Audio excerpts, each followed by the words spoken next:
بسم اللہ الرحمن الرحیم۔ بے شک رزق اللہ تعالیٰ دیتا ہے اور اللہ تعالیٰ نے انسانوں کے ساتھ وعدہ کیا ہے کہ رزق میں دوں گا، لیکن اللہ تعالیٰ نے انسان کو عقل و شعور بھی دیا ہے، وہ اس لیے تاکہ وہ اپنا مال خود کما سکے۔ آج ہم آپ کو ایک ایسا ہی سبق آموز قصہ سناتے ہیں۔ کسی گاؤں میں ایک نوجوان رہتا تھا۔ پڑھائی لکھائی جب ختم ہوئی تو والدین نے نوکری کے لیے دباؤ ڈالنا شروع کر دیا۔ کئی مہینے وہ نوکری کی تلاش میں پھرتا رہا، لیکن کہیں نوکری نہ ملی۔ ایک دن تھک ہار کر خود سے بولا، رزق تو اللہ کی ذات نے دینا ہے، اب میں نوکری کی تلاش میں نہیں پھروں گا بلکہ سکون سے زندگی گزاروں گا۔ اللہ رازق ہے تو گھر بیٹھے ہی رزق دے گا۔ اسی سوچ کے ساتھ یہ جوان صبح کی سیر کے لیے نکلا۔ سیر کے بعد گاؤں کے قریب سے گزرنے والی نہر کنارے جا کر بیٹھ گیا۔ ابھی بیٹھے 15 منٹ ہی ہوئے تھے کہ دیکھا ایک پتا نہر میں نیچے کی طرف بہتا ہوا آ رہا ہے۔ چھلانگ لگا کر پتا پکڑا تو یہ کیا دیکھتا ہے کہ پتے پر 2 نان اور ان پر حلوہ پڑا تھا۔ واہ خدایا، واقعی رزق تو کھانے والے تک خود پہنچاتا ہے۔ حلوہ کھایا، بہت لذیذ تھا، پیٹ بھر کر واپس گھر آ گیا۔ ظہر کے بعد پھر نہر کنارے چلا گیا۔ ایک بار پھر حلوہ اور نان پتے پر آتے نظر آئے، اٹھائے اور کھا لیے۔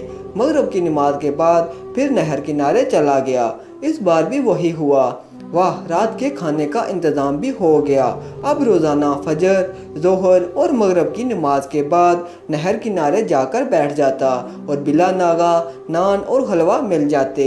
یہ سلسلہ کئی دنوں تک چلتا رہا۔ ایک دن خیال آیا کہ دیکھوں اللہ تعالیٰ کس طرح یہ نان اور حلوہ بھجواتا ہے۔ اسی سوچ میں صبح کی نماز کے بعد نہر کی اوپری طرف چل پڑا۔ کچھ کلومیٹر ہی گیا ہوگا کہ دیکھا ایک بابا جی ہیں جو نان اور حلوہ لیے نہر کنارے بیٹھے ہیں۔ قریب جا کر دیکھا تو بابا جی نان کے اندر حلوہ رکھتے اور پھر اس گرم گرم حلوے سے اپنی ٹانگ پر نکلے ایک پھوڑے کو ٹکور کرتے، پھر ایک پتے پر نان اور حلوہ رکھ کر نہر میں بہا دیتے۔ جوان کا دل ایک دم خراب ہونا شروع ہو گیا، ابکائیاں آنے لگیں۔ کیا میں اتنے دنوں سے یہ حلوہ اور نان کھا رہا تھا؟ بابا جی سے پوچھا، یہ ماجرا کیا ہے؟ بابا جی بولے، کئی دنوں سے یہ پھوڑا نکلا ہوا تھا جس کی وجہ سے بہت تکلیف تھی۔ حکیم کے پاس گیا تو حکیم نے مشورہ دیا کہ روزانہ دن میں 3 بار سوجی کے حلوے کو نان پر رکھ کر اس کی ٹکور کروں، سو میں فجر، ظہر اور مغرب کے بعد ادھر آ جاتا ہوں۔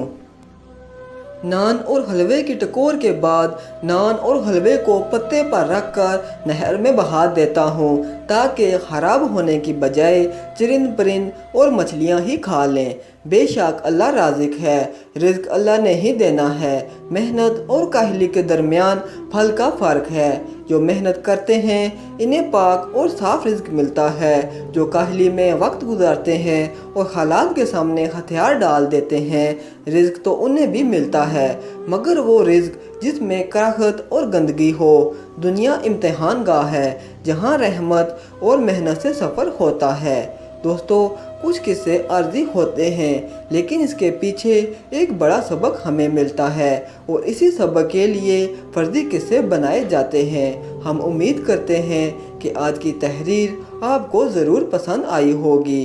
آخر میں ایک بات عرض کرتا چلوں کہ اگر کبھی کوئی ویڈیو، کال، واقعہ، سچی کہانی یا تحریر وغیرہ اچھی لگا کرے تو تھوڑی سی زحمت فرما کر اپنے دوستوں سے بھی شیئر کر لیا کیجیے۔ یقین کیجیے کہ اس میں آپ کا بامشکل ایک لمحہ صرف ہوگا، لیکن ہو سکتا ہے کہ اس ایک لمحہ کی اٹھائی ہوئی تکلیف سے آپ کی شیئر کردہ تحریر ہزاروں لوگوں کے لیے سبق آموز ثابت ہو سکتی ہیں۔ شکریہ۔